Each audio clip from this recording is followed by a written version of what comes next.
गया है आऊंगलानिया सच वो मड़े बांकु देया चाचुआ आऊंगलानिया सच वो मड़े बांकु देया चाचुआ मिगी भी लई चल कछ वो मड़े बांकु देया चाचुआ आऊंगलानिया सच वो मड़े बांकु देया चाचुआ अपुते टूरी गया नौकरी चाकरी अपुते टूरी गया नौकरी चाकरी मिगी फड़ाई गया खुरपा दास्तरी कमे कने आय हाय ओ कमे कने उठी गया लक वो मड़े बांकु देया चाचुआ आऊंगलानिया सच वो मड़े बांकु देया चाचुआ हुआड़े बांकु देया चाचुआ हुआड़े बांकु देया चाचुआ हो। बहुत खूब। एक ऐसी आवाज जो सबका मन मोह लेती है। मेरे साथ नेत्रा टिक्कू मौजूद है जो कि विजुअली इम्पेयर है, लेकिन जो ब्लेसिंग इन्हें ऊपर वाले ने दी है, ये ब्लेसिंग जो है बाकी सारी कमियों पर भारी है। नेत्रा मल्टीलिंगुअल जो लैंग्वेज है उसमें गा लेती है और हर एक लैंग्वेज में बहुत बखूबी गाती है। शुरुआत इन्होंने डोगरी से की है, लेकिन आगे आगे हम इनसे और भी लैंग्वेजेस में गाने सुनेंगे। नेत्रा से बातचीत करते हैं क्योंकि नेत्रा जो है उन्होंने काफी ज्यादा कॉम्पिटिशंस जो है उनमें पार्टिसिपेट भी किया है, अच्छे अच्छे जो स्टेज शोज है वो भी किए हैं, काफी ज्यादा एक्सपीरियंस्ड भी है। इनसे बातचीत करते हैं। नेत्रा, सबसे पहले बहुत बहुत स्वागत है आपका। Thank you so much ma'am, thank you आपके चैनल का और आपका मेरा इंटरव्यू लेने आए, और सभी को सबसे पहले मेरा प्यार भरा नमस्कार, आदाब, सत श्री अकाल। नेत्रा, आपसे जानना चाहेंगे कि ये आपकी जो सिंगिंग की जर्नी है इसकी शुरुआत कहाँ से हुई थी? हाँ मैम, एक्चुअली मैं 2.5 साल की थी तो मुझे तब से गाने का शौक आया था, क्योंकि मेरे पापा हैं वो भी थोड़ा बहुत गा लेते हैं, मतलब प्रोफेशनली नहीं गाते बट थोड़ा बहुत उनको भी शौक था गाने का, तो बस तब से मुझे गाने का शौक चढ़ा पापा को सुन सुन के। अच्छा, मतलब ये जो सिंगिंग है ये जीन्स में ही है, घर का माहौल ही वैसा था थोड़ा बहुत जी जी जी जी मैम। हाँ, तो फिर वहीं से आपने शुरुआत जो है अपनी सिंगिंग की कर दी? जी जी मैम। तो कहाँ से सीखना स्टार्ट किया इनिशियली जब आपने स्टार्ट किया था? मैम मेरे पहले गुरु चांदनी मैम है, तो चांदनी मैम ने मुझे सिखाया, उनसे 8-9 साल से म्यूजिक सीख रही हूँ। तो मैम ने बहुत ही अच्छे तरीके से मैम सिखाते हैं मुझे म्यूजिक, चांदनी मैम। और बाकी अभी मैं कॉलेज जा रही हूँ तो कॉलेज में जो क्लासेस होती हैं बस वही है अभी फिलहाल। तो अब म्यूजिक की बात करें, आपको म्यूजिक के बारे में सबसे अच्छी चीज क्या लगती है? आप कैसे म्यूजिक को डिफाइन करती है? मैम म्यूजिक मुझे बहुत ही अच्छा लगता है। जैसे मान लो हम कभी दुखी हो तो हम म्यूजिक सुन सकते हैं, खुशी में भी हम म्यूजिक सुन सकते हैं, तो म्यूजिक मेरे लिए बहुत ही मतलब बहुत ही जरूरी है, बहुत अच्छा लगता है मुझे म्यूजिक सुनना। और जब मैं कभी दुखी होती हूँ तो सैड सॉन्ग सुन लेती हूँ। अच्छा। हाँ खुश होती हूँ तो मतलब हैप्पी वाले सॉन्ग सुन लेती हूँ। हाँ, एनर्जी वाले। हाँ तो वैसा है, तो म्यूजिक मेरे लिए बहुत मायने रखता है, बहुत ज्यादा। नेत्रा, आपने बहुत से स्टेज शोज जो है उसमें भी पार्टिसिपेट किया है, सारेगामापा में भी गए हैं, है ना, रियलिटी शोज में गए हैं। उसके बाद आप इंडियन आइडल में भी गए थे और आपने अभी बताया कि वॉइस ऑफ पंजाब में। किस तरीके का एक्सपीरियंस जो है वो रहा, और वहां से उन जगहों पर जाके, उन रियलिटी शोज में जाके आपको किस तरीके का एक्सपोजर जो है वो मिला? हाँ मैम, बहुत लंबी कहानी है कोशिश करूंगी आपको शॉर्ट में बता पाऊँ। एक्चुअली मैं सबसे पहले मैं गई थी इंडियन आइडल में, जम्मू में ऑडिशन हुए थे इंडियन आइडल के। वहाँ पे मतलब पहले ऑनलाइन ऑडिशन लिया था उन लोगों ने, जब ऑनलाइन ऑडिशन क्लियर हुआ मेरा तो उन्होंने फिर सेकंड राउंड के लिए मुझे बुला दिया। जम्मू में यहाँ के ऑडिशन था, मुझे याद नहीं कौन सी जगह पे था, वहाँ म्यूजिक के साथ गाना था, तो मैंने गाया। और ऐसा भी नहीं कि उन्होंने मेरे से एक गाना सुना, उन्होंने मेरे से 4-5 गाने सुने, मैंने उनको अलग अलग टाइप के गाने सुनाए। तो बाद में मुझे बोला गया कि आपको ना 10 से 15 दिन के बाद हमारी तरफ से कॉल या मैसेज आएगी अगर आपका सिलेक्शन हुआ होगा तो। और तब तो मुझे ये चीज नहीं पता थी कि ये झूठ बोल रहे हैं, सच बोल रहे हैं क्या। मुझे तो बाद में चली पता कि अच्छा ऐसा भी होता है। मतलब बाद में क्या हुआ कि वहां पे 10 दिन हो गए, 15 दिन हो गए, 20 दिन हो गए, महीना हो गया, 1.5 महीना, 2 महीना, मुझे कोई कॉल ही नहीं आई। अच्छा। मेरे पास आइडल की टीम का नंबर पड़ा था, मैंने पापा को बोला, पापा आप बात करना, क्योंकि मगर मैंने बात कर ली ना, अगर उन्होंने मुझे सुना दिया कि मेरी रिजेक्शन हुई है तो गुस्से में पता नहीं मैं क्या बोल दूंगी। इससे अच्छा है कि आप खुद ही बात कर लो। तो पापा ने बात की, पापा ने उनको पूछा कि सर मेरी बेटी नेत्रा ने यहाँ पे ऑडिशन दिया था, तो इंडियन आइडल की टीम वालों ने आगे से बोला आप नेत्रा टिक्कू की बात कर रहे हो ना? पापा बोलते हाँ जी। अब देखो मतलब उनके पास मेरी सारी डिटेल गई है, क्योंकि तभी तो वो नाम ले पाए, डिटेल नहीं जाती तो वो कहाँ से। तो पापा को बोलते नहीं इसका सिलेक्शन नहीं हुआ। और मैं बाहर ऐसे बैठी हुई थी, फोन स्पीकर पे था मुझे सुन के इतना बड़ा शॉक लगा। मैं चलो कोई बात नहीं, नहीं हुआ कोई बात नहीं, चलो ठीक है। मैं सारेगामापा में गई थी, फिर अभी 2024 की बात है। वहां पे क्या हुआ कि मैं 3 राउंड तक पहुंची। तो पहले राउंड में मैं गई, मेरा नेक्स्ट राउंड के लिए सिलेक्शन हो गया। दूसरे राउंड में भी गई तो तीसरे राउंड के लिए सिलेक्शन हो गया। तीसरे राउंड में उन लोगों ने क्या किया कि मेरा बैच था दिल्ली वालों के साथ, उनने किसी और बैच में मेरा नाम डाल दिया। पहले तो यही गफला कर दिया, पता नहीं कौन सा किराना घराना के लोग थे, उनके बैच में मेरा नंबर डाल दिया। अब मैम जम्मू के लोग, आपको पता है जम्मू में इतना म्यूजिक इतने अच्छे तरीके से नहीं जितना बाहर सिखाते हैं लोग, सीखते हैं, है ना। तो अब आप किसी को मतलब उस घराने के लोगों के साथ डालोगे, जम्मू वालों को थोड़ा तो कुछ होगा ही ना। तो फिर क्या हुआ कि वहां पे उन्होंने मुझे बिना किसी रीजन के ही रिजेक्ट कर दिया। मैंने वहां सुर में गा के आई थी और दो गाने मुझे उनने बोले थे तैयार करने के लिए। उनने मुझे ना एक्चुअली सेकंड राउंड में, जब उन्हें थर्ड राउंड के लिए सिलेक्ट किया तो उन्होंने 2 गाने मुझे दिए थे। वो तैयार किया करके मैंने वहां पे मैंने गाए थे। तो मुझे जजेस का एक्सप्रेशन भी अच्छा था। वहां कम से कम 50-60 जज बैठे हुए थे अंदर, तो सबका एक्सप्रेशन अच्छा था। मेरी मम्मा मेरे साथ गए थे, बोलते सब अच्छा है। मैंने कहा ठीक है। वहां पे जब रिजल्ट लगे सुनाने, वो ना एक कोने में आके रिजल्ट सुनाते हैं, जहाँ से बाहर निकलने का रास्ता होता है ना, वहां पे लेके रिजल्ट सुनाते हैं कि जिसका रिजेक्शन हुआ है सीधे बाहर जाओ यहाँ से। अच्छा। तो रिजल्ट उनने क्या सुनाया कि आपका सिलेक्शन नहीं हुआ। और मैं तो बिल्कुल हक्की बक्की शौक रह गई। मैंने कहा ऐसे कैसे हो सकता नेत्रा, है। मैं आपसे जानना चाहूंगी कि आप रिजेक्शन को किस तरीके से हैंडल करते हो, क्योंकि काफी रियलिटी शोज में आप गए हो, वहां पर अब रिजेक्शन आपने फेस किया है। तो जब रिजेक्शन वाला वर्ड आपकी तरफ आता है, जब बोलते हैं कि आप सिलेक्ट नहीं हुए, तो इसे हैंडल करने का आपका क्या मंत्र है? पहले तो बहुत दुख होता है कुछ टाइम तक, बट उसके बाद मैं सोचती हूँ यार अगर मैं दुखी होकर बैठ गई तो फिर आगे कैसे काम चलेगा। नहीं, फिर आप अपने आप को समझाते हो कि नहीं, अब नेक्स्ट टाइम मुझे इससे भी बेटर करना है। जी जी मैम। और अभी मैं सच बताऊं तो अभी वॉइस ऑफ पंजाब का आपने मेरा एक्सपोजर नहीं सुना, वहां पे तो मैं टीवी पे भी आई थी।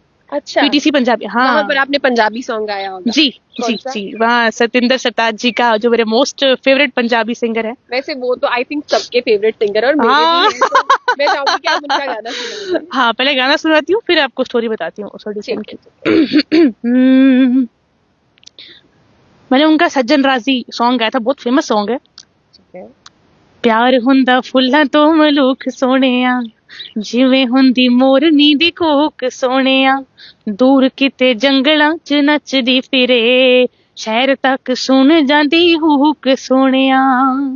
सज्जन राजी हो जावे फिर भी ओ रोला नहीं ओ पाईदा, पागला सजन राजी हो जावे फिर भी ओ रोला नहीं ओ पाईदा, पागला इश्क हुंदा हीरियां दे वर्गा, जग तो लुकाईदा, पागला सजन राजी हो जावे फिर भी ओ रोला नहीं ओ पाईदा।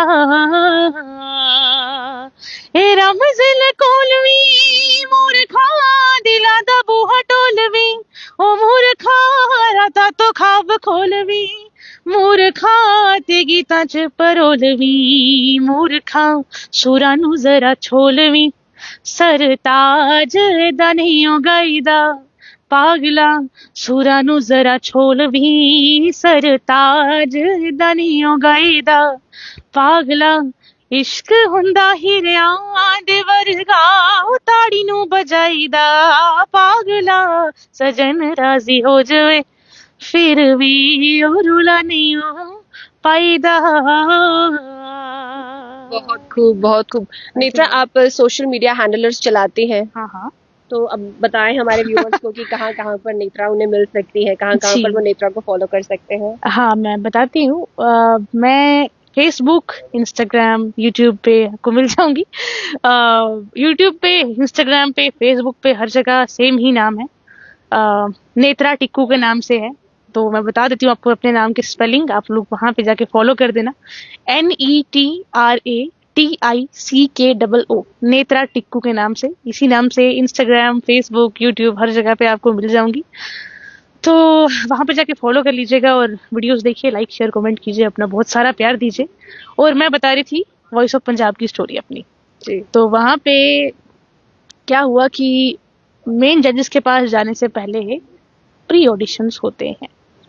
तो मतलब जो कि लोकल जजेस लेते हैं, कोई होते हैं लोकल लोग वहाँ के, वो मेन जजेस नहीं होते जो आपको टीवी पे दिखते हैं ना, सचिन आहूजा जी, मन्नत नूर जी और कमल खान जी, वो आपको टीवी पे दिखते हैं, वो वहां पे नहीं होते जहाँ प्री ऑडिशंस होते हैं। तो वहाँ कोई और जजेस थे। तो वहां क्या हुआ कि मैं गई, मैंने उनको सतिंदर सरताज जी का एक सॉन्ग सुनाया था, बुलबुल। अच्छा। हाँ। तो पहले मुझे बोलते कि नहीं, आपका सिलेक्शन नहीं हुआ है, आप नेक्स्ट टाइम ट्राई करना, ठीक है। मैंने कहा, मैं ना हाँ बोलने की ना मैं मैं इतना एकदम से इमोशनल हो गई। मैंने कहा, क्योंकि मैम जम्मू से मैं गई थी अमृतसर ऑडिशन देने, सुबह 4 बजे मैं गई थी गाड़ी को रेंट पे लेके। तो मैं ऑडिशन, चार्जेस भी बहुत ज्यादा होते होंगे। हाँ, मैं मम्मा के साथ गई थी ऑडिशन देने। 4 बजे सुबह निकली थी, 11 बजे वहां पहुंची थी। 11 बजे से लाइन में लग के वहां पे नंबर आया था मेरा कोई 5 बजे। तो बोलते आपका रिजेक्शन हो गया। अब मैम बताओ, कोई इतनी दूर से आ रहा है और फिर आप बोल रहे हो कि आपका रिजेक्शन हो गया, वो कैसे बर्दाश्त कर पाएगा, है ना। और चलो अगर मैंने हिंदी लैंग्वेज में गाना गाया होता तो मैं बोलती कि मेरी कोई गलती है, चलो कोई बात नहीं, रिजेक्शन हो।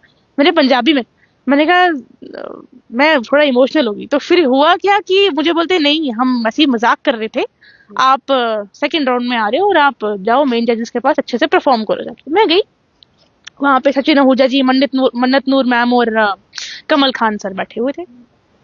तो वहां पे क्या हुआ कि मैंने अंदर जाके, उनने पहले मेरा इंट्रोडक्शन पूछा, नाम वगैरह, मैंने सबको सत श्री अकाल वगैरह बोला जजेस को, क्योंकि मुझे पंजाबी बोलना नहीं आती थी। अच्छा। तो सबको सत श्री अकाल वगैरह बोल के उन्होंने मेरा नाम पूछा, नाम बताया। उन्होंने पूछा तुसी मतलब कहाँ से हो? जम्मू से। मैं जम्मू से हूँ। तो ये बताया उनको। उसके बाद उन्होंने मुझे बोला कि आप मतलब पंजाबी आती है आपको? तो मैम झूठ मैं नहीं बोलती कभी भी। तो मैंने कहा नहीं, मुझे पंजाबी बोलना नहीं आती है, समझ में आ जाती है, लेकिन बोलना नहीं आती, और गाने भी मैं गा लेती हूँ, लेकिन बोलना नहीं आती, ये है। तो बोलते ठीक है। तो मैंने कहा सर, लेकिन ऐसा है कि अगर आप मुझे इस ऑडिशन में सेलेक्ट करके एक चांस दे दोगे तो मैं जरूर मतलब कंटेस्टेंट्स के साथ रह के सीख ही लूंगी पंजाबी। इंसान सीख ही जाता है फिर जब उसको चांस मिले, है ना। तो बोलते ठीक है, आप गाना सुनाओ। तो बोलते कौन सा गाना सुना रहे हो? मैंने कहा सतिंदर सरताज जी का ऐसे ऐसे सज्जन राजी ये सॉन्ग है, ये मैं आपको सुना रही हूँ। मैंने सुनाया तो सचिन आहूजा जी थे वहां पे, उन्होंने बोला हाँ वेरी नाइस नेत्रा, तुसी सीखदे हो किसी तो मैंने वही बताया जैसे आपको बताया कि चांदनी मैम ने सिखाया मुझे, हाँ ये सब बताया। अच्छा वेरी नाइस नेत्रा, तो ਤੁਹਾਡੀ आवाज मतलब बहुत अच्छी है, लेकिन ਅਸੀਂ ਤੁਹਾਨੂੰ सिलेक्ट नहीं कर सकते हैं इस करके क्योंकि ਤੁਹਾਨੂੰ पंजाबी बोलना नहीं आती। अच्छा। तो इस तरीके से उन्होंने मुझे रिजेक्ट कर दिया, और उन्होंने मुझे इतना एक अजीब सा कॉम्प्लीमेंट दिया कि मैं क्या बताऊं। मतलब वो कॉम्प्लीमेंट मुझे आज तक कभी किसी ने नहीं दिया जिंदगी में। मुझे बोलते तुम्हारी आवाज ना इस कॉम्पिटिशन के लायक ही नहीं। अच्छा। और ये सुन के तो मैम मेरे होश हवास उड़ गए, मेरे को समझ में नहीं आया। वहां पे तो मैं इतना इमोशनल हो गई मैम, मैं आपको बताऊंगी क्या, क्योंकि होता ही है मैम, आप इतने दूर से जा रहे हो टीवी पे और आपका फिर रिजेक्शन। मैम मैं बहुत इमोशनल हो गई थी, क्योंकि मेरे सामने क्या हुआ, एक 2-3 लड़कियों ने ऑडिशन दिया। तो एक ने क्या किया कि वो तो पहले उसने ड्रामे बड़े किए इमोशनल, वो कुर्सी लेके आ गई। हम स्टेज पे नॉर्मल खड़े होके गाते हैं माइक पकड़ के, उसने क्या किया, कुर्सी पे बैठ के उसने अपने लिए कुर्सी मंगवाई, कुर्सी पे बैठ के वो गा रही थी। फिर जजेस ने उसको पूछा कि आप कुर्सी पे बैठ के क्यों गा रहे हो? पत्नी उसने क्या क्या ड्रामे, इमोशनल ड्रामे बना के, लो जी तुझे सिलेक्ट हो, लो तुम्हें मिल दिया टिकट टू मेगा ऑडिशन। अच्छा। हाँ मेरे सामने ऐसा हो चुका है। तो मैंने सोचा जब उसने मैं कुछ भी नहीं गाया था इतना, मतलब मैं क्या बताऊं, बिल्कुल भी सुर में नहीं था उसका गाना। आप जितने रियलिटी शोज में गए हैं, जो जजेस जजमेंट सुनाते हैं, आप उनसे सेटिस्फाइड नहीं होते? हाँ मैम, क्योंकि वो ना मेरे को लगता है कि उनको प्रोड्यूसर जो होता है शो का, वही बोलता है कि इसको सिलेक्ट नहीं करना। अच्छा, मतलब आपको दाल में कुछ काला लगता है? हाँ मैम, वो तो होता ही है, लगता है क्या होता ही है, चलता ही है आजकल ऐसा है। किसी की सिफारिश चलती है, कोई ज्यादा पेमेंट दे दे वो चलता है, या तो किसी के इंडस्ट्री वालों के साथ कॉन्टेक्ट हो, वो मतलब उसको उस तरीके से ले लिया जाता है। तो इनका ऐसे ही चलता रहता है। हम लोग बेचारे किसी इक्का दुक्के का नंबर लग जाए तो लग जाए गलती से, वो भी ज्यादा देर तक नहीं टिक पाता, इंसान और नेत्रा, आपकी आवाज बहुत अच्छी है और आप बहुत दूर तक जाएंगे। थैंक यू सो मच हमें अपना टाइम देने के लिए। थैंक यू मैम, और आप कुछ मैसेज जो है उन स्पेशली उन बच्चों को देना चाहेंगे जो फिजिकली चैलेंज्ड है और किसी वजह से जो है वो अपने ड्रीम्स को पूरा नहीं कर पाते? यही बोलना चाहूंगी, जैसे मतलब मैं मेहनत कर रही हूँ म्यूजिक के करियर में, तो मतलब आप भी कर सकते हो। आप अपना टैलेंट को पहचानिए, जो जिस भी फील्ड में आप जाना चाहते हो आप मेहनत कीजिए और ज़रूर हो पाएगा आपका भी, क्योंकि मैं कर सकती हूँ तो आप भी कर ही सकते हो ना। तो जैसे मेरे पेरेंट्स हैं एक्चुअली, उनने मुझे बहुत ज़्यादा सपोर्ट किया है, बहुत बहुत ज़्यादा।